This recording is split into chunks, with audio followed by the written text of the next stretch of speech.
Good afternoon, and thank you for joining us for the inaugural season of Talks at Columbia. The purpose of Talks at Columbia is to bring you market-leading experts across disciplinary fields to engage and discuss important scholarly topics. My name is Jason Wingard, and I am Dean of the School of Professional Studies at Columbia University. I would like to introduce Dr. Chris Washburne. Dr. Washburne is an associate professor of music and director of the Louis Armstrong Jazz Performance program at Columbia University. He is also an accomplished and acclaimed jazz trombonist as the leader of the Latin jazz group Sciotis. Dr. Washburne will discuss why jazz matters in people's lives and how what may seem to be only an art form can offer important lessons for expanding perspectives, enhancing experiences, and living a full and enriched life. Please join me in welcoming Dr. Washburne.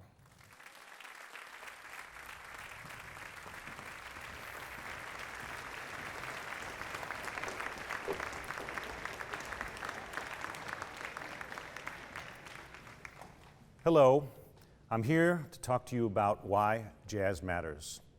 But I've brought some friends, some wonderful musicians that I'd like to introduce. On bass, Ukana Ekegwo. And on piano, Ben Rosenblum. I'd like to begin by first talking about what jazz means to me. And for that, I'd like to turn to our founding fathers to take inspiration on how they defined this music. I'll first turn to Sidney Bechet, one of the most important New Orleans musicians, played with Louis Armstrong, was one of the people that defined what we think about as jazz today, as a true improviser's art form. When he was asked over and over again throughout his life what jazz is and what it means, he had this answer. He said, "It's the sound of freedom. It's the freedom that the emancipated slaves found in their lives in this country, and they had to make sense of that newfound freedom. They had to transform their lives and transform ugliness into beauty and use materials at hand to create something new and their own." Another definition that I like to hear is from Wayne Shorter, one of the greatest jazz saxophone players alive today. And even just 2 years ago, he was asked what jazz means. And his answer was, "I dare you." Now, what's interesting about both of these definitions is neither one of these musicians is treating jazz as a noun, as an object, but rather as a verb, as a philosophy of life, and as a way of navigating through all sorts of adverse conditions. What does this mean for jazz? Well, early on, what we see is that improvisation becomes a key element to what we do. As a matter of fact, today we're going to improvise for you, and I chose two musicians that I have played with on occasion, but we've never played together as a group until right now. That means that before your very eyes, we're going to create something truly new, and we have no idea what it's going to be. Now, why is this improvisation so important? Well, basically, what Sidney Bechet was referring to was the fact that improvisation is one of the fundamental life forces that we have, and the reason why human beings have survived for so many years. I mean, everybody improvises. If you didn't improvise, you would be dead. I'll prove it. Today, as you were walking here, you started to cross the street. You stepped into the street, you looked one way, it was clear. You looked the other way and a bus was coming. What did you do? You stepped back. You improvised. You're alive. You also improvise every day in conversation. You say hello to a friend you haven't seen for a while. They say hello back. And then you ask one of the most dangerous questions in the entire universe. How you doing? At that moment, you're going to engage in an improvisation. What jazz musicians do is they take these fundamental processes that we experience in our daily lives and they transform that into an artistic expression. What they do is they create in a way spontaneously before your very eyes in a virtuosic way. But this is not something special. As a matter of fact, since you all are improvisers, there's one thing you should know. If I were to ask you who are the most virtuosic improvisers in the entire world, and tell you that it's not jazz musicians, the answer is 2-year-olds. You put a 2-year-old in a room with nothing else but a cardboard box, and within a matter of moments, that box is transformed into a rocket ship, into a car, into a house, into a boat, and many, many other things.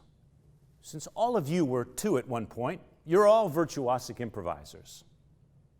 But then something happened. You entered our school system.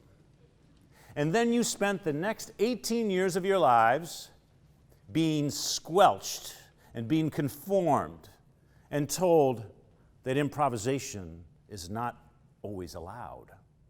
It's rarely allowed, and you must conform and do what we say. What jazz musicians do is we get in touch with our inner 2-year-old selves. Think about when we go to work, we actually say, we're going to go play a gig. We don't work a gig. Why? Because the idea of play is so fundamentally important for new discovery. Now, why should this matter in your life? What we do? Well, if you think about in your professional lives, in your organizations that you work for, is the word innovation ring a bell to you? Does it come up saying we need to be a more innovative company? We need to be able to adapt to the changing global climate. We need to know how to move from here to there quickly. How is it possible to do this? The answer lies right on this bandstand. And there are certain fundamental principles that are important for that to happen. If you think about it, our professional mandate is to go to work, and every time we go to work, we have to create something brand new that's never been created before. That's hard. But jazz musicians have been doing it for over 100 years. And we're just people like you. And if we can do it, you can do it, and you can transform your own workplaces and also your professional and personal spaces into very innovative and creative spaces. We'd like to improvise for you right now and play a song that was written by a very famous and a very transformative musician, Ornette Coleman. He called this Turnaround.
So let me explain how we did that.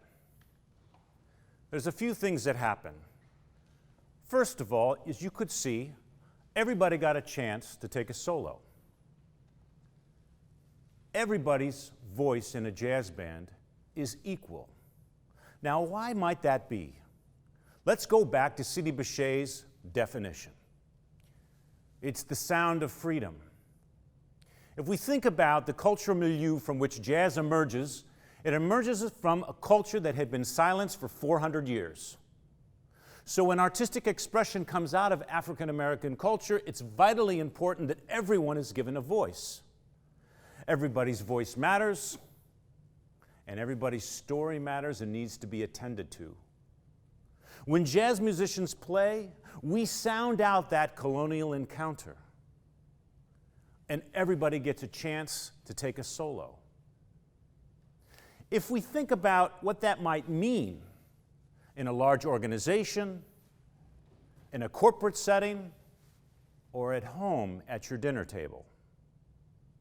In our boardroom, we choose to sit at a circular table, as well as at our dining tables with our families, where everybody in that space is given a voice, and their voice matters.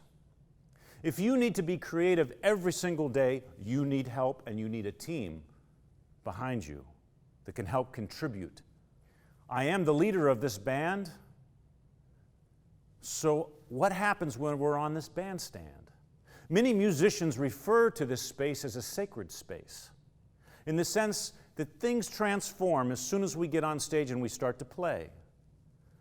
Because I still remain the leader, but as you saw, sometimes I just stood to the side and listened.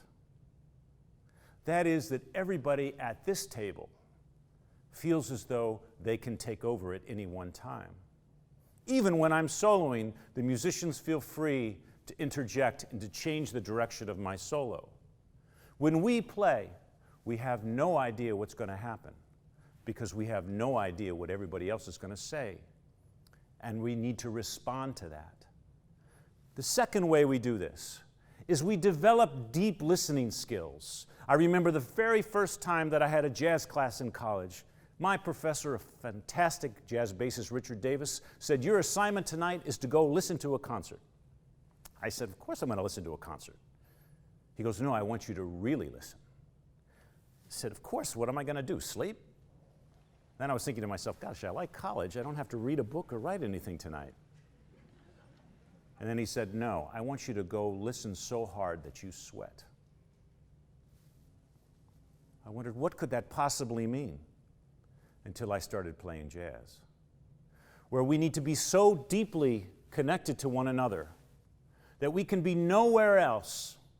We cannot be in the past with our thoughts. We cannot be in the future with our thoughts, but we have to be present and deeply present right in the moment. Because able to make split-second decisions about the direction of the music and what we hear, we cannot be focused on anything else but right in this moment. What would that mean to you in your own lives, to be listening to those stories around you so deeply that you're sweating, that you're working? What is it that you'll be able to hear that you haven't heard before? If we have to create something new every single time we play, we have to go over new ground. Now, how could you apply that into your own lives? Well, I have a class at Columbia University. It's called Jazz, and it's for people who are not musicians, to be introduced to the music.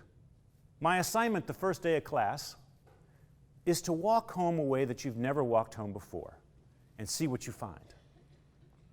Invariably, the students come back and say, "What a great assignment," because they didn't have to read or write either. And they also discovered a new restaurant around the corner that they had never seen before and had dinner there and enjoyed their meal. The second class, they have the same assignment. One of the alums came back and he said, "You know, that second class, I met my future spouse." Third class, same assignment. By the 28th class, with the same assignment every time, The students now have exhausted all of the grid possibilities in Manhattan, and they're starting to walk to New Jersey and to Connecticut in order to get across campus. By the 30th class, I tell them, now you're beginning to know what it's like to be a jazz musician and to take a solo. It's a life of exploration, of venture, of finding new possibilities. That is why jazz matters, and it can be transformative in your lives. To be listening deeply, to be fully present, to be in touch with your inner 2-year-old. What it would be like if you go to work and it's a bunch of play for you. Try to create something new every single day of your life.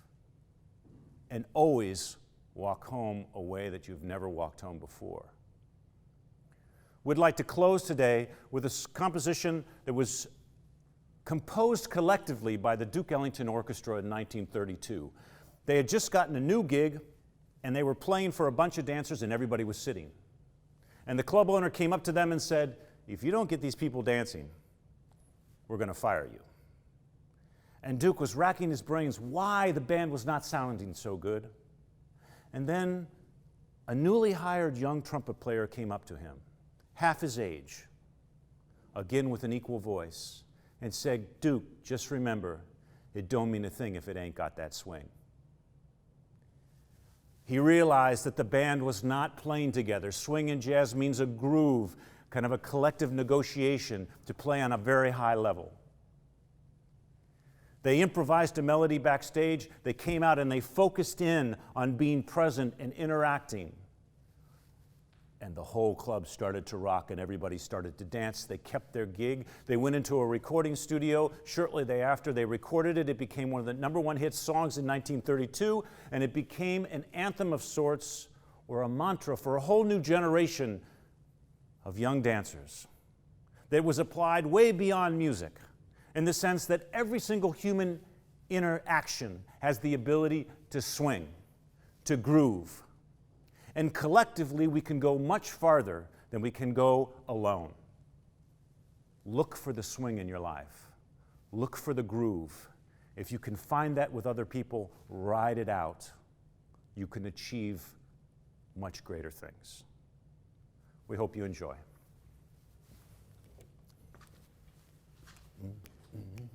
1, 2, 1, 2, 3.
Thank you very much.